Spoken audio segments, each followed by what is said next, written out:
I'm Poppy from Woven Nest Theatre, and I'm going to tell you about our Intergenerational Linking project, which has formed some amazing connections between schools and care homes across the west end of Newcastle and the Coalfields area in Sunderland. Woven Nest Theatre specialises in engaging older people through creativity. One of the ways that we do this is through facilitating intergenerational activities which are accessible for older people with dementia. There has been so much creativity and joy through this project. It's been so amazing to see the ways that individual links came up with their own ideas about what they wanted to do with the project. You at the back over there, Cross and 1/26 of the alphabet, and it's 6 letters. New Bottle Primary Academy and Paddock Star Manor Care Home had some great connections, including 4 garden meetups to create the wackiest of stories together. When it was winter and they couldn't meet in person, children interviewed residents over Zoom about their favourite things and created a series of bespoke artwork for their care home friends. Then, with the help of a local artist, we installed them into the care home. Residents loved getting involved with deciding where each frame should go. What do you think then, Ophelia? Oh, they're lovely. Are you pleased with them? I am, yes, very. Brilliant. A fortune for them, Meanwhile, children at Dunhill Academy became food waste warriors. At Halloween, they gave residents recipe cards for different ways to eat pumpkin.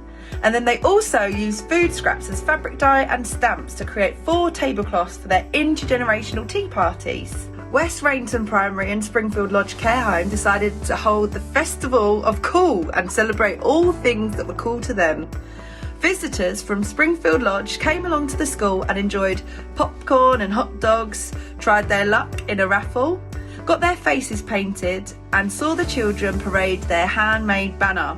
It was definitely very cool.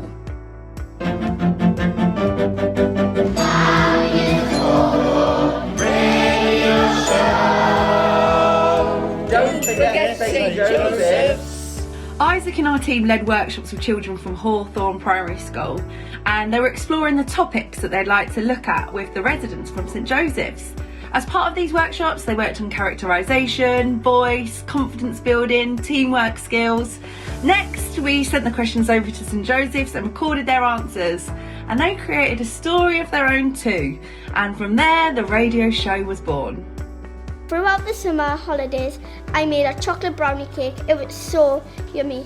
What about you? Did you do anything nice? Yes, I have actually. I've been playing with my cute little rabbits. There's 2 foods that they really like. It's cabbage, celery. My name's Ava. What's your favourite film? Well, Ava, I think my favourite film was Sound of Music, and I loved the way they ran up the mountains and it looked lovely. I call myself a long, long way to run. Watching the young people of Hawthorne Primary and the residents of St Joseph's listen to their radio show for the first time was an absolute joy to witness.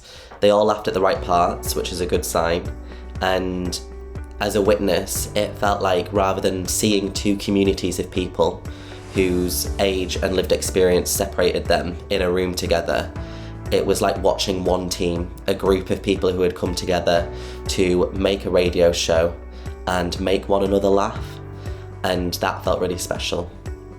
There have been lots of moments of really magical connection. On one Zoom call, an older lady called Pat kept mentioning how much she liked bubbles.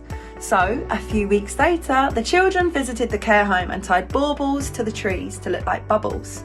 Seeing Pat's eyes light up was so special.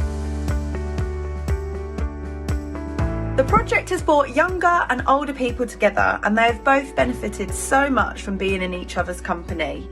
The young people have been so committed to the project throughout and have shown so much patience and thoughtfulness for the older people in their community. When the young people have been able to visit the care homes in person, the energy has been infectious. My favourite bit of the project has been seeing young and older people laughing together. For example, a few weeks back in Isaac's session, we turned around and the young and older people were creating secret handshakes together. After the children had left, the older people were still practicing their secret handshakes and laughing together. That's what it's all about. Now that the links between the schools and the care homes are established, we just hope they continue. Lots of the schools have already launched the project with a new group of children, and we've already started planning for more in-person activity next spring. So watch this space.